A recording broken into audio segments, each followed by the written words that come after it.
कर्मदंड मराठी वर्त लढा सत्याचा चॅनल लाईक शेअर सबस्क्राईब करा। नमस्कार, मी रामलिंग पुराणे, संपादक साप्ताहिक कर्मदंड राजकीय वार्तालापमध्ये आपलं स्वागत आहे।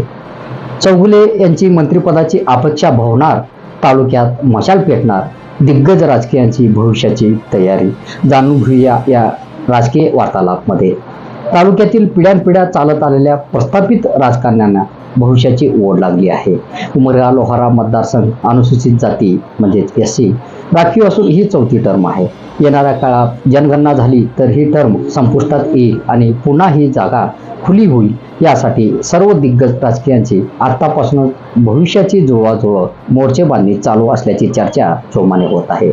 सर्वसामान्य नागरिक मतदार मत देतील, मात्र प्रस्थापित राजकारणी तालुक्यातील आपले वर्चस्व कायम राखण्यासाठी चौगुले यांची विजयी रथ रोखण्यासाठी पडद्याआडून मोठे प्रयत्न केले जात असल्याची कुजबूज ऐकायला मिळत आहे। त्यातच आमदार चौगुले यांनी नुकतेच पार पडलेल्या ज्ञानज्योती बहुउद्देशीय सामाजिक संस्था कार्यक्रमात मला शिक्षण मंत्री व्हायचे असल्याची अपेक्षा व्यक्त केली। कन्या आकांक्षा चौगुले यांना राजकीय व्यासपीठ उपलब्ध करून सध्या तालुक्यात वडिलांच्या प्रचारासाठी जोरदार धुरा त्या सांभाळत आहेत। भविष्यात उमरगा लोहारा तालुक्याची जागा खुल्या प्रवर्गास आरक्षित होईल तेव्हा स्वतः चौगुले किंवा कन्या आकांक्षा चौगुले या खुल्या प्रवर्गातून निवडणूक लढवतील, असा राजकीय गणिताचा जुळवाजुळव करून दिग्गज राजकीयांचा राजकारण संपुष्टात येण्याआधी सावधान झाले असल्याची चर्चा जोमाने होत आहे। आमदार चौगुले यांची 15 वर्षाची राजकीय कारकीर्द पाहता ती समाधानकारक ठरली जरी असली तरी आमदार चौगुले यांच्या स्वभावात मात्र बदल घडून त्यांच्या स्वभावात मीपणा, अहंकार वाढले असल्याची ताशेरेही नागरिकातून ओढली जात आहेत। सामान्य कुटुंबातून चौगुले यांची राजकीय कारकिर्दीला सुरुवात झाली। या तालुक्यातील दिग्गजांनी आतापर्यंत सामान्य कुटुंबातील व्यक्तींना मोठं केलं नाही, हे वास्तव सत्य आहे। त्यास चौगुले मात्र अपवाद आहेत। अण्णा, आप्पा, सर, साहेब, दादा हे वाक्य ज्यांच्या कानी जन्मापासून पडत आल्या त्यांना इतरांना म्हणजे सामान्य नागरिकाबद्दल ही पदवी वापरताना अनेक वेळा वेदना होतात, हे तितकंच सत्य आहे।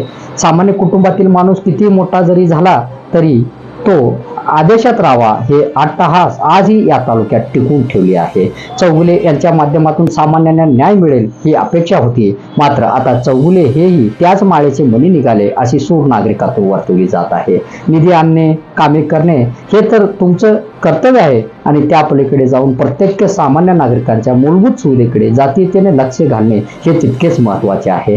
कोट्यवधी निधी आणून विकास कामे केली अशी डंका चौगुले वाजवत जरी असले तरी दुसरीकडे मात्र कमिशन घेतल्याशिवाय कामे दिली नाहीत अशी चर्चाही जोमाने रंगत आहेत। याची पुष्टी आम्ही करत नाही, मात्र होणारी चर्चाही नाकारता येत नाही। एकंदरीत उमरगा लोहारा विधानसभा निवडणुकीत राजकीय अंदाज घेता चौगुले पुन्हा आमदार होऊ नये यासाठी पडद्याआडून अनेक दिग्गज प्रयत्न करत आहेत, तर काही स्वतःचे स्वार्थ साधून घेण्यासाठी आम्ही युतीत आहोत असा भास निर्माण करीत आहेत।